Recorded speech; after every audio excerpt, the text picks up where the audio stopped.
Recently, the shipbuilding industry has received a major cooperation news. Japan, once a shipbuilding giant, has begun to order ships from China.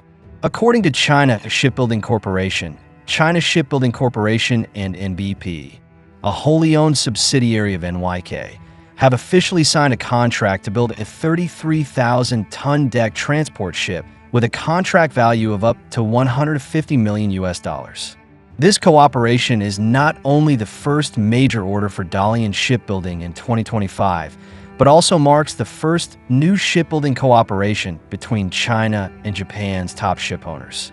According to people in the shipbuilding industry, this order includes 2+2 ships, which are expected to be delivered in 2027. It is worth noting that some industry insiders said that this order may be just the beginning, and more orders will flow to China in the future. So why did Japan, once a shipbuilding giant, choose to order Chinese ships? What is the attraction of China's shipbuilding industry?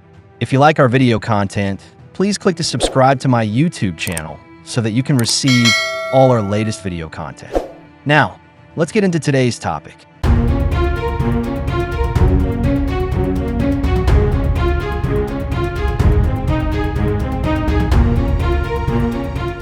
Everyone should know that since the last century, Japan's shipbuilding industry has always been a global leader. As an island country, Japan has been vigorously developing its shipbuilding industry since 1920, and in the field of warships, Japan was already a world leader as early as that period. However, after the war, Japan shifted its focus to the production of civilian ships and successfully surpassed Britain in 1956 to become the world's largest shipbuilding country. According to statistics, by 1969, Japan's shipbuilding output accounted for 48.5% of the world's total. By the mid-1970s, this proportion directly exceeded 65%, which means that 1 out of every 2 new ships built in the world was made in Japan. During that period, Japanese companies such as Mitsubishi Heavy Industries, Kawasaki Heavy Industries, Mitsui Shipbuilding, and Hitachi Shipbuilding were almost synonymous with the global shipping industry. They also became a symbol of Japanese manufacturing, representing the glory and strength of Japan's shipbuilding industry. However, after entering the early 21st century, Japan's shipbuilding industry began to decline. At the same time, South Korea achieved a technological leap. With the breakthrough of membrane technology, it developed more advanced new insulation systems, such as Mark III and NO96, quickly occupied the high-end LNG ship market, and shared the global shipbuilding market with Japan and the United Kingdom. In 2003, the total number of new shipbuilding orders in the world reached 1,223, an increase of 2% year-on-year. Among them, South Korea's shipbuilding industry performed particularly well, especially in the field of liquefied natural gas, LNG carriers. South Korea received a total of 69 orders, exceeding 66 in the previous year. In addition, the number of orders for liquefied petroleum gas, LPG, carriers also reached 84, an increase of 28% year-on-year, while the number of orders for container ships reached 144, an increase of 28% year-on-year. Then, after 2012, China's shipbuilding industry rose rapidly, directly reducing Japan's market share to the lowest. According to statistics, China has occupied about 45% of the global market share by virtue of its breakthrough in new energy ship technology, while South Korea has about 32%, and Japan's market share is less than 20%. Despite this, although Japan's shipbuilding market share has gradually declined, it has no intention of giving up the domestic shipbuilding industry and is still actively seeking orders. However, recently, a Japanese shipping company has brought a major impact on Japan's domestic shipbuilding industry. The company took the initiative to seek cooperation with China and purchased 4 transport ships. So what is going on? According to what I know, in March this year, Dalian Shipbuilding of Seats SC received a heavy order and officially signed a contract with NBP, a wholly owned subsidiary of Nippon Yusen Kaisha (NYK Line), to build a 33,000-ton deck carrier. This is not only Dalian Shipbuilding's first big order in 2025, but also the first new shipbuilding cooperation between Seats SC and Japan's top shipowners. The contract value is as high as $150 million US. According to people in the shipbuilding industry, this deck carrier is specially tailored for the transportation of large modular equipment. Its wide deck design and strong load-carrying capacity enable it to meet the transportation needs of ultra-large cargo, such as offshore wind power equipment and petrochemical modules, thereby significantly improving the efficiency of global special logistics. The research and development of this ship type is led by Shanghai Ship Research and Design Institute under CSSC, and the production, design, and construction are undertaken by Dalian Shipbuilding. It is scheduled to be delivered in 2027, when it will inject fresh blood into NBP's fleet, help the fleet to update and iterate, and achieve green upgrades. It is understood that NBP is the only shipping company in Japan that operates heavy lift vessels and deck transport ships, and has a high reputation in the fields of module transportation, project logistics, and bulk logistics. NBP plans to update its fleet with this batch of new ships, enhance its core competitiveness, and provide more efficient and environmentally friendly logistics services to global customers. Experts predict that once this cooperation is successfully delivered, more Japanese shipping companies may choose to order ships from China. So why did Japan, once a shipbuilding giant, choose to order ships from China?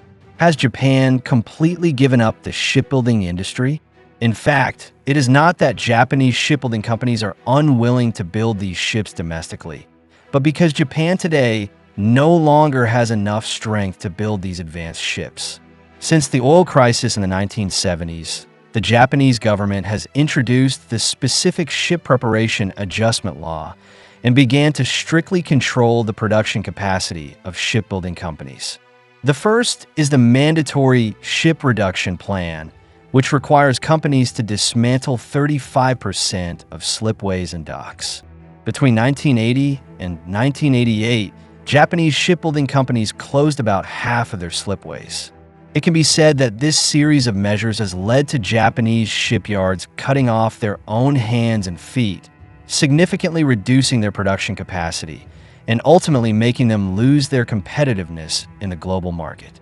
The most typical example is the Shipbuilding Facilities Association, established in 1988, which set a production capacity cap for companies, making it impossible for these companies to flexibly adjust production to cope with changes in market demand. After entering the new century, countries around the world have been actively researching new technologies, especially LNG ship technology. However, Japan's pace of innovation slowed down significantly at the time, causing its technology in the field of shipbuilding to be surpassed by other countries for a time. It was also during this period that Japan failed to keep up with the pace of the times and never independently developed competitive technologies. The international market demand for large ships is gradually leaning towards intelligence and green energy, and Japan is always slow to respond. When the shipbuilding industries of China and South Korea have begun to embrace new technologies, Japan is still trying to catch up. As time goes by, the market share of Japan's shipbuilding industry has gradually shrunk, and more customers have turned to China and South Korea. The once glorious Japanese shipbuilding industry can no longer reproduce the glory of half a century ago. Moreover, in August 2024, due to the improper behavior of Japanese manufacturing giant Kawasaki Heavy Industries in tampering with marine engine test data, the Ministry of Land, Infrastructure, Transport and Tourism of Japan conducted an on-site inspection of Kawasaki Heavy Industries' Kobe plant. Afterwards, Kawasaki Heavy Industries apologized to the public for the incident, but the effect of the apology was not significant. Kawasaki Heavy Industries' stock price fell to $32, a drop of 1.32%, and has fallen by 19.37% in the past month. The company's total market value is currently $5.63 billion, equivalent to $5.69 billion. This incident not only exposed the technological lag of Japan's shipbuilding industry, but also revealed its major hidden dangers in key safety assurance. Today, the share of new ship orders in the Japanese shipbuilding industry in the global market has fallen to less than 5%, and it is difficult to achieve even 50 new ship orders each year. This also explains from one side why the former Japanese ship giants no longer give orders to their own shipbuilding companies, but choose to seek cooperation with China. As far as I know, this year is not the first time Japan has ordered ships from China. In February this year, Japan's Dalian Shipbuilding placed an order with China for 4 new ships with a deadweight of 82,000 tons, which are expected to be delivered in 2027. In addition, Dalian Shipbuilding currently has 8 new ships under construction in shipyards in China and Japan, including 2 ultra-large container ships, 2 Panamax bulk carriers, and 4 Ultramax bulk carriers. Therefore, some experts predict that this cooperation may be just the beginning, and more Japanese shipping companies will choose to cooperate with Chinese shipbuilding companies in the future. After all, trust is gradually built through successful cooperation. Perhaps some people will wonder, South Korea's shipbuilding industry has not failed. Why doesn't Japan choose this ally? In fact, the only advantage that the Korean shipbuilding industry still retains is that it accounts for 53% of liquefied gas ships, slightly ahead of China's 46%. In addition, China has achieved a substantial lead in all other ship types, such as oil tankers, bulk carriers, car carriers, etc., with a minimum market share of 75%.